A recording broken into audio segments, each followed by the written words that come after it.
Hello दोस्तों, तो कैसे आप सभी लोग। आशा करता हूँ शानदार तरीके से आप अपनी पढ़ाई कर रहे होंगे। तो हम लोग लेकर आ गए हैं यूपी पीसीएस का टेस्ट, जो कि इसमें आरओ एरो के लिए है। आज का टेस्ट है हिंदी का। ठीक है। तो आज टेस्ट 7 भी कराया गया है, उसको जाकर देख सकते हैं। आज है टेस्ट 8। तो एक टेस्ट जीएस का, एक टेस्ट हिंदी कराया जा रहा है। तो इस पे, इस चैनल पे आरओ के लिए टेस्ट चल रहा है और यूपी पीसीएस के लिए टेस्ट चल रहा है और एक यूपीएससी के लिए भी टेस्ट कराया गया है। तो अगर आप लोग जिस भी एग्जाम की तैयारी कर रहे हैं तो उसको जाकर देख सकते हैं। यूपी पीसीएस का टेस्ट भी करा दिया गया है, तो उसको जाकर देख लीजिए।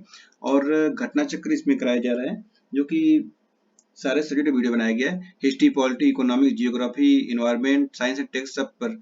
तो अगर आप किसी भी एग्जाम की तैयारी कर रहे हैं तो घटना चक्र पढ़ना बहुत जरूरी होता है, क्योंकि देखिए उसमें प्रीवियस ईयर क्वेश्चन की एनालिसिस किया जाता है। ठीक है।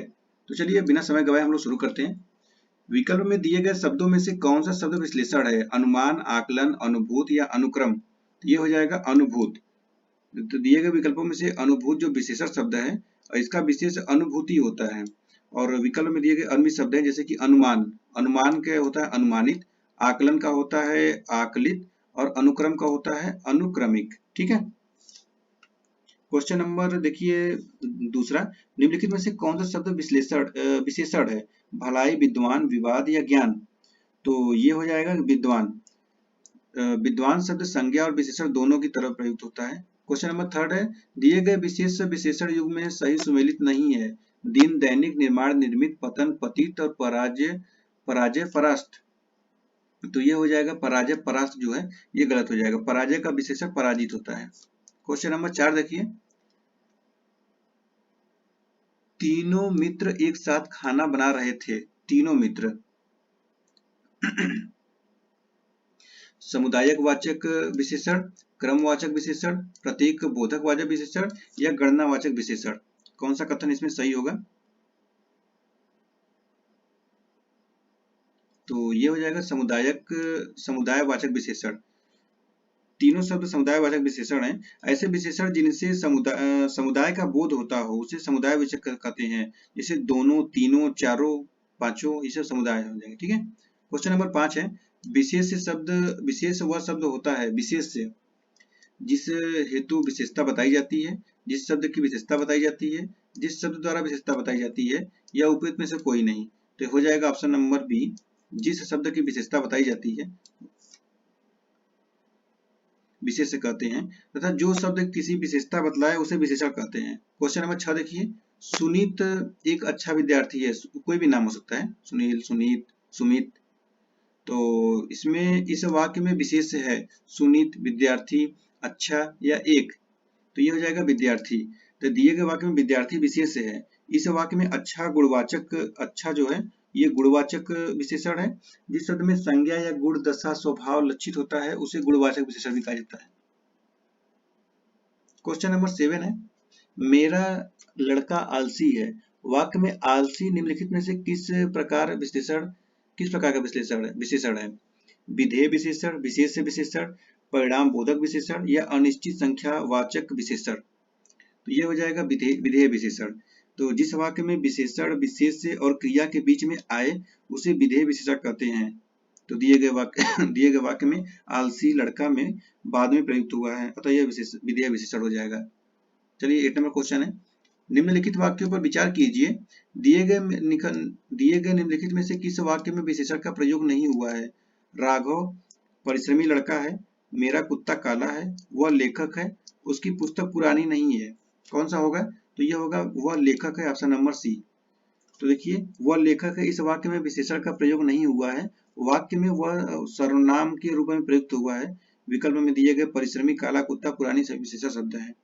क्वेश्चन नंबर 9 है। दुनिया का वह तीसरा व्यक्ति मधुमेह से पीड़ित है। एक मिनट।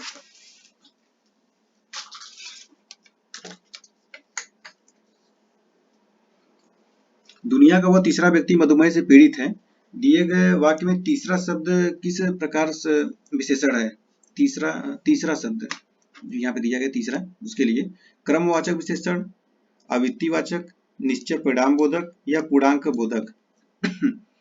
तो ये हो जाएगा आपका क्रमवाचक विशेषण। तो तीसरा शब्द क्रमवाचक विशेषण है। इस प्रकार विशेषण जिनमें क्रम बोध होता है क्रमवाचक विशेषण होता है, जैसे पहला, दूसरा, तीसरा।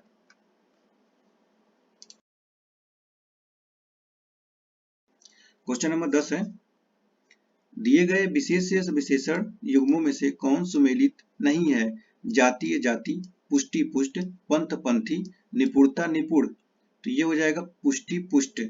तो पुष्टि पुष्ट सुमेलित नहीं है। पुष्टि शब्द का विशेषण पौष्टिक होता है, पौष्टिक, ठीक है। ऑप्शन नंबर बी हो जाएगा गलत। 11 है, निम्नलिखित में से कौन एक दुर्गा का पर्यायवाची नहीं है? दुर्गा का, तो कालिका, नारायणी, कल्याणी या वैदेही। तो ये हो जाएगा वैदेही। वैदेही सीता का पर्यायवाची है। निम्न में से कौन सा एक पशु का पर्यायवाची नहीं है? पशु का, तो ये पशु का पर्यायवाची है कुंजर, नाहर, विटप। तो सभी है, विटप नहीं है। विटप, ये विटप पशु का पर्यायवाची नहीं, अपितु यह वृक्ष का पर्यायवाची होता है। नेक्स्ट है, निम्न में से कौन आकाश का पर्यायवाची नहीं है? आकाश का, पुष्कर, सहकार, नाक या तारापथ। तो ये हो जाएगा सहकार। सहकार आम का पर्यायवाची होता है। निम्नलिखित में से कौन सुमेलित नहीं है? तलवार, चंद्रहास, जिन्हा राशिका, जिह्वा राशिका, रसिका, ब्राह्मण, पुरोहित, कमल, पुंडरीक। तो ये हो जाएगा जो पुरोहित, ये गलत है। पुरोहित इंद्र का पर्यायवाची होता है, बाकी सब सही है। क्वेश्चन नंबर देखिए 15, निम्न में से कौन चंद्रमा का पर्याय शब्द नहीं है? तो निशानाथ, मयंक, मुकुंद, कलानाथ। ये हो जाएगा option number C. Mukund Krishna का पर्यायवाची होता है, बाकी सब चंद्रमा के हैं। क्वेश्चन नंबर 16 देखिए, निम्नलिखित में से कौन एक देवी का पर्यायवाची शब्द है? देवी का, श्री, लक्ष्मीपति, अंजने, श्यामा। तो देखिए श्री लक्ष्मी का पर्यायवाची, श्री होता है लक्ष्मी का पर्यायवाची। तो ऑप्शन नंबर इसमें ए हो जाएगा। देवी का पर्यायवाची है तो श्री, ठीक है। श्री लक्ष्मी का जी का पर्यायवाची है। इनका अन्य पर्यायवाची है कमला, रमा, पद्मा, पद्मासना, इंद्रा, समुद्रजा, भार्गवी, सिंधु, सुता। लक्ष्मीपति विष्णु का पर्यायवाची है, अंजनेय हनुमान का है और श्यामा कोयल का है, ठीक है। क्वेश्चन नंबर 17 है, निम्नलिखित में से कौन सा युग्म गलत है? लोह रक्त सही है, अयस लोहा सही है, शार्दुल सिंह सही है, सोडित मोर नहीं होता है, ठीक है।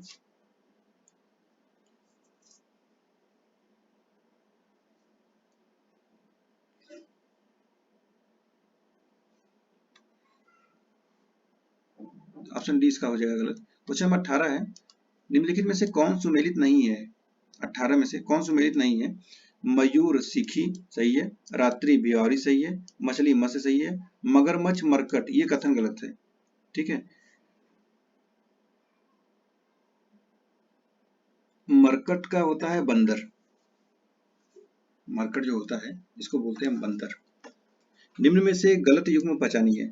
दिनांक मिति, रात्रि दिवाकर, अमृत अमीय और सरिता तटिनी। तो ये हो जाएगा रात्रि दिवाकर। तो मिति दिनांक पर्यायवाची है और इसमें अन्य पर्यायवाची जैसे तारीख और तिथि भी है, जबकि रात्रि का पर्यायवाची रजनी, विभावरी, निशा, समीक्षा इत्यादि। अमृत का पर्यायवाची सोम, अमी, अमी, सुधा, पीयूष इत्यादि है और सरिता का पर्यायवाची निम्ना, तटनी, तरंगिनी, अपका, निम्नगा इत्यादि है। तो ये हो जाएगा ऑप्शन नंबर बी रात्रि दिवाकर, ये गलत है। क्वेश्चन नंबर 20 देखिए, निम्नलिखित में से कौन भंवरा का पर्यायवाची नहीं है? भंवरा, अब भंवरा का पर्यायवाची याद है आपको? तो देखिए मधवा, मधुप, मधुकर, अली। तो ये हो जाएगा ऑप्शन नंबर ए, ये भंवरा मधवा नहीं है। भंवरा का पर्यायवाची मधुकर, अली, मधुप है, जबकि मधवा इंद्र का पर्यायवाची होता है। नेक्स्ट है, निम्नलिखित में से कौन सा शब्द अल्प का विलोम है? अल्प का, तो ये है बहु। अल्प का विलोम बहु होता है और न्यून का विलोम अति होता है, आदि का विलोम अंत होता है और शांत का विलोम अनंत होता है। क्वेश्चन नंबर 22 देखिए, अथ का विलोम शब्द निम्न में से कौन सा होगा? अथ, तो अथ का विलोम होता है इति, इति मतलब इसी में है। और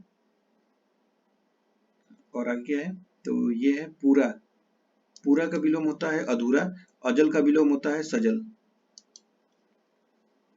क्वेश्चन नंबर 23 है, अर्पण का विलोम शब्द निम्न में से कौन सा है? अर्पण, तो ये हो जाएगा ग्रहण। और ग्राहा, ग्राहा का विलोम हो जाएगा अग्राह या ताज। विराग का हो जाएगा अनुराग और विग्रह का हो जाएगा अनुग्रह। तो ऑप्शन जो होगा सी हो जाएगा इसका। ग्रहण। 24 है, अपकर्षण का विलोम शब्द निम्न में से कौन सा है? ये हो जाएगा उत्कर्ष। उत्कर्ष अपकर्षण का उत्कर्ष होता है, जबकि अर्थहीन का विलोम अर्थवान, परिमित का विलोम अमित, तो सदोष का विलोम अदोष होता है। अब आता है अगला, उत्पत्ति का विलोम शब्द कौन सा है? उत्पत्ति, तो ये है विनाश। उत्पत्ति का विलोम शब्द विनाश होता है। और उद्गम का होता है विलय, विकास का विलोम होता है पतन, और उत्तम का होता है अधम। क्वेश्चन नंबर 26 है, गुप्त का विलोम शब्द कौन सा है? तो यह है प्रकट। गुप्त का विलोम शब्द प्रकट होता है। मुक्त का होता है, मुक्त का ग्रस्त होता है, शांति का कोलाहल होता है, मुख्य का विलोम गौड़ होता है। 27 नंबर क्वेश्चन देखिए। 27 है, गुण का विलोम कौन सा नहीं है? अवगुण है, दोष है, ऐब, तो गुणहीन। 27 का गुणहीन जो है अवगुण, दोष, ऐब, खामी, विकार आदि है। अवगुण शब्द विलोम गुण नहीं बल्कि गुणवान या गुणाढ़ होता है। नेक्स्ट है, करुण का विलोम शब्द कौन सा है? करुण, तो यह है निष्ठुर। करुण मतलब निष्ठुर होता है। करुण शब्द का करुणावान या दयावान होता है, इसलिए इसका विलोम निष्ठुर हो जाएगा। बाकी निष्कलंक का होता है विलोम कलंकित। नेक्स्ट है, निष्काम शब्द निम्नलिखित में से किसका विलोम शब्द है? निष्काम,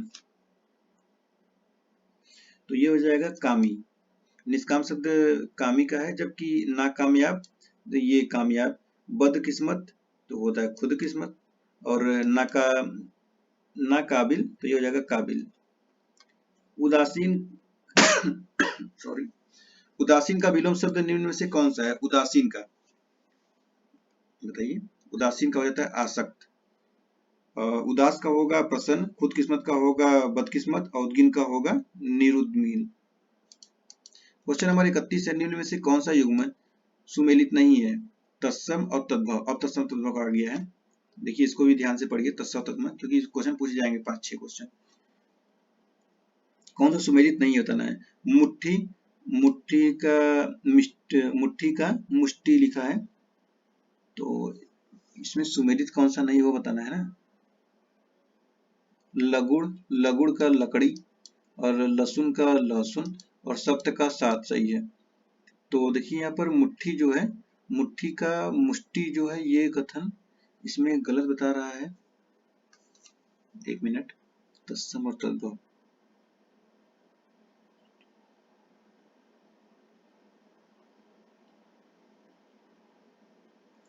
इसमें कंफ्यूजन है इस वाले क्वेश्चन में 31। ठीक है, इसको क्वेश्चन को सही करके डिस्क्रिप्शन बॉक्स में लगा दिया जाएगा, देख लीजिएगा। क्वेश्चन नंबर 32 है, निम्न में से कौन सा शब्द तत्सम नहीं है? शिष्य, सौभाग्य, साग या शीतल, कौन सा तत्सम नहीं है? तो ये हो जाएगा ऑप्शन नंबर सी, जो है साग। और शिष्य का होता है सीख, और सौभाग्य होता है सुहाग, साग का होता है आपका साग, और शीतल का होता है शीला। तो देखिए सभी यहाँ पे तत्सम है, और बाकी ये तत्सम नहीं है साग। क्वेश्चन नंबर 33 देखिए, इसमें बताना है तद्भव शब्द, कौन सा तद्भव शब्द है? क्षार, मैल, रजनीत, सत्य, तो ये हो जाएगा मैल। मैल हो जाएगा आपका तद्भव शब्द। और बाकी ये जो क्षार है, क्षार का तत्सम होता है राख, और रजनी का तत्सम होता है रैन, और सत्य का होता है सच। ठीक है, तो आज का 33 का हो जाएगा option number B. Question number 34 देखिए, कौन सा युग्म सुमेलित है? तद्भव और तत्सम। होंठ का होस्ट, हींग का हींग, हथौड़ा का प्रस्तर, हड्डी का, तो हड्डी का अस्थि, कौन सा सुमेलित है? तो ये होगा ऑप्शन नंबर डी हो जाएगा। तो होंठ का होस्ट है, तो यहाँ पर ओष्ठ होगा। हींग का हींग है, तो यहाँ पर हिंगू होगा। और हथौड़ा का हस्त नहीं, प्रस्तर नहीं, बल्कि हस्त होगा, हस्त। ठीक है, तो ऑप्शन नंबर इसमें डी सही लिखा है सिर्फ। क्वेश्चन नंबर 35 देखिए, निम्न में से कौन सा शब्द तत्सम नहीं है? तत्सम नहीं है कौन सा? तो ये हो जाएगा भव। भव जो है तत्सम नहीं है, भव तद्भव है, तो भव का तत्सम क्या हो जाएगा? भ्रू। और बाकी तत्सम सभी है, तो देखिए तत्सम, ये विनती का तद्भव क्या होगा?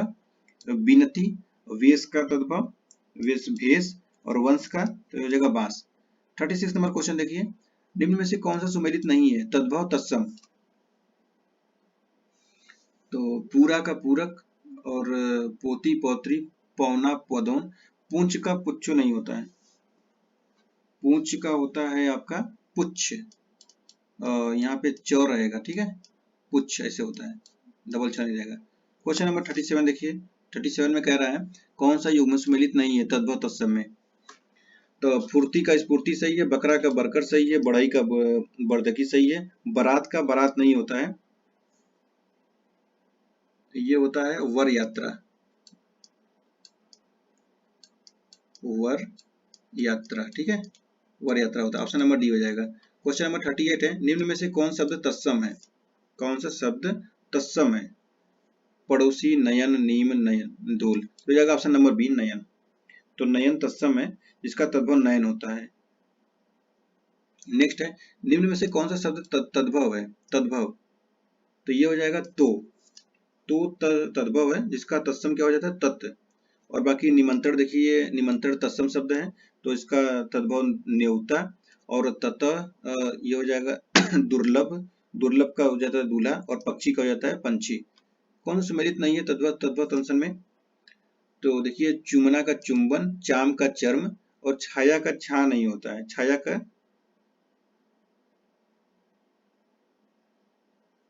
छत का छत्र सही है, छाया छाया का छा, ये कथन जो है इसका ऑप्शन सी जो है ये कथन सम्मिलित नहीं है। क्वेश्चन नंबर 41 देखिए, निम्नलिखित में से कौन सा गलत युग्म की पहचान कीजिए। गलत युग्म कौन सा है? यथावर, एक स्थान पर टिक कर न रहने वाला, पृष्ठव्य, पूछने योग्य, प्रत्युत्पन्न मति, जो तत्काल उत्तर दे सके, युयुत्सु, युद्ध में शहीद हो जाने वाला। कौन सा कथन इसमें सही होगा? तो ये होगा ऑप्शन नंबर जो डी है, ये कथन हो जाएगा गलत, अब बाकी सब सही है। तो जो युयुत्सु है इसका युद्ध करने इच्छुक होता है, ठीक है, ऑप्शन नंबर डी हो जाएगा। क्वेश्चन नंबर 42 देखिए, जिस वस्त्र को पहना न गया हो, क्या बोलते हैं उसको? जिस वस्त्र को पहना न गया हो उसको बोलते हैं अप्रहत, तो जिस वस्त्र को पहना न गया हो। अभ्यस्त को बोलते हैं किसी काम के बार बार करने का अनुभव वाला, और ये अगम को बोलते हैं जहां पहुंचा न जा सके। क्वेश्चन नंबर 43 है, पीछे पीछे चलने वाला के लिए प्रयुक्त शब्द क्या होगा? पीछे पीछे चलने के लिए, तो इसको बोलते हैं अनुगामी। अनुगामी किसमें है? ऑप्शन नंबर ए में है। अनादित, अनादित होता है जिसका आदर न किया गया हो, और ये अनुसरणीय, तो जो अनुसरण करने योग्य।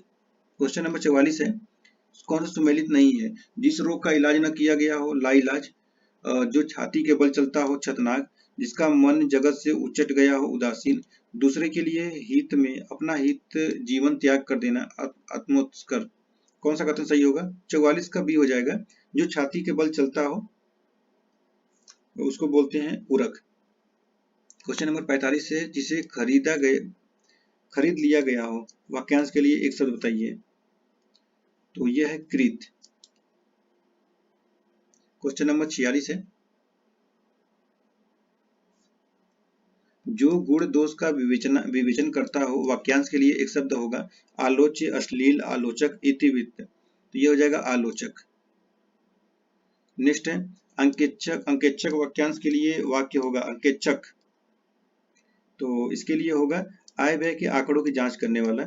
नेक्स्ट है, जिसे कभी बुढ़ापा ना आए के लिए क्या बोलते हैं? जिसे कभी बुढ़ापा ना आए, बताइए। इसको बोलते हैं अजर, बोलते हैं ना अजर है क्या। नेक्स्ट है 49 नंबर क्वेश्चन, निम्नलिखित में से कौन सा युग्म गलत है? जिस स्त्री का पति बाहर हो, प्रेषित पति का, जिसका विवाह न हुआ हो, अशीलवंती, 2 बार जन्म लेने वाला द्विज, जो कुछ नहीं जानता हो, अज्ञ।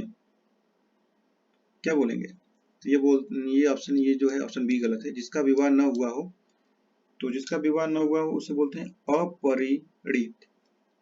क्वेश्चन नंबर 50 है, समुद्र की आग के लिए उपयुक्त शब्द बताइए। तो ये है बड़वा नल, और दावानल, दावानल के लिए होता है समुद्र की आग। एक मिनट, समुद्र की आग के लिए उपयुक्त शब्द दावानल भी है,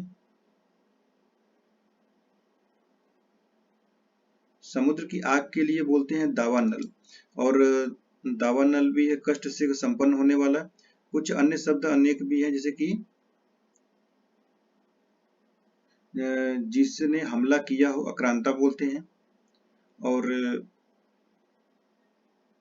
जिसे सूंघा न जा सके अग्रेय बोलते हैं, और किसी स्थान के सर्वाधिक पुराने निवासी को आदिवासी बोलते हैं। क्वेश्चन नंबर 50 को भी सही किया जाएगा, इसमें एक अभी संशोधन है, इससे इसका ऑप्शन नंबर ए हो सकता है दावानल। ठीक है, ऑप्शन सी जो गलत आ रहा था, ऑप्शन ए जो है समुद्र की आग को दावानल बोलेंगे। क्वेश्चन नंबर 51 है, इसको संशोधन करके बताया जाएगा। क्वेश्चन नंबर 51 है, रोगी में उत्कट जिजीविषा थी, गलत लिखे गए शब्द का सही रूप बताइए। जिजीविषा कैसे सही लिखा जाएगा ये पूछा जा रहा है। तो जिजीविषा को लिखा जाएगा जिजीविषा, जिजीविषा ये हो जाएगा ऑप्शन नंबर बी, जिजीविषा। ठीक है, क्वेश्चन नंबर 52 देखिए, दिए गए शब्दों का शुद्ध वर्तनी से बताइए कौन सा सही लिखा हुआ है। तो ये है स्रोत, स्रोत सही लिखा है। और बाकी ये सर्वोत्तम में आधा त भी रहेगा, और ये सांसारिक में सांसारिक रहेगा, और कीर्ति में कीर्ति नहीं रहेगा, ये कीर्ति रहेगा, ऐसे छोटी की मात्रा। ठीक है, ऐसे रहेगा। क्वेश्चन नंबर आप आता है 53 है, निम्नलिखित में से वाक्य शुद्ध रूप से चयन कीजिए। बैल और बकरी घास चरती है, बैल और बकरी घास चरते हैं, बैल और बकरी घास चरता है, बैल और बकरी घास चरता रहता है। कौन सा सही होगा? तो यह है बैल और बकरी घास चरते हैं, ऑप्शन नंबर बी हो जाएगा। 54 है, वाक्य के अशुद्ध भाग का चयन कीजिए। भिखारी की दशा से मुझे, भिखारी की फिर डैश है, दशा से मुझे याद आ गई। तो ये हो जाएगा दशा से, अशुद्ध भाग क्या है? दशा से। तो देखिए इसके अनुसार दशा की बजाय दशा देखकर होना चाहिए, अतएव शुद्ध वाक्य होगा भिखारी की दशा देखकर मुझे दया आ गई। 55 नंबर क्वेश्चन है, कौन सा वाक्य शुद्ध है? वाह कितना सुंदर दृश्य है, वाह कितना सुंदर दृश्य है, वाह कितना सुंदर दृश्य होता है, वाह कितना सुंदर दृश्य है। तो ये हो जाएगा ऑप्शन नंबर डी, वाह फिर यहाँ पे बिंदु ऐसे रहेगा, फिर कितना सुंदर दृश्य, ऑप्शन नंबर डी। ठीक है, क्वेश्चन नंबर 56 है, निम्नलिखित में से वाक्य के शुद्ध रूप का चयन कीजिए। भारत में अनेक जाति है, भारत में अनेकों जाति है, भारत में अनेक जातियां हैं, भारत में अनेकों जातियां हैं। तो ये हो जाएगा भारत में अनेक जातियां हैं, ऑप्शन नंबर सी। नेक्स्ट है क्वेश्चन नंबर 57, निम्नलिखित में से वाक्य के शुद्ध रूप का चयन कीजिए। फल बच्चे को काटकर खिलाओ, बच्चे को काटकर फल खिलाओ, बच्चे को फल काटकर खिलाओ, और या काटकर फल बच्चे को खिलाओ। तो यह हो जाएगा आपका ऑप्शन नंबर सी, बच्चे को फल काटकर खिलाओ।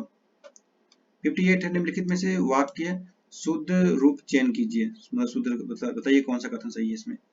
मैं गाने की कसरत करता हूँ, मैं गाने का अभ्यास करता हूँ, मैं गाने का शौक कर रहा हूँ, मैं गाने का व्यायाम कर रहा हूँ। कौन सा कथन सही होगा? तो मैं गाने का अभ्यास कर रहा हूँ, option number B. 59 number question है, प्रकारात्र से मेरे कथन का अभिप्राय आपसे मिलता है। अब बताइए इसमें कौन सा कथन कैसे सही लिखा हुआ है? तो ये हो जाएगा आपका प्रकारांतर, ऑप्शन नंबर बी हो जाएगा। लास्ट है, बंदूक एक उपयोगी, अब यहाँ पे डैश है, तो रिक्त स्थान के लिए उचित शब्द बताइए। अस्त्र, शस्त्र, रक्षक, औजार। तो ये हो जाएगा शस्त्र। देखिए शस्त्र रिक्त स्थान के लिए उचित शब्द है, और अन्य विकल्प असंगत, जैसे अस्त्र फेंक कर चलाया जाने वाला हथियार होता है, और शस्त्र तो हाथ में पकड़ कर चलाया जाने वाला हथियार होता है, तो बंदूक हाथ में पकड़ कर चलाते हैं, और रक्षक रक्षा करने वाला औजार उपकरण होता है। तो इस प्रकार ये समाप्त होता है ये हिंदी का था। ठीक है, और इसके बाद एक और रहेगा टेस्ट, जो कि एक 9 और एक 10 रहेगा।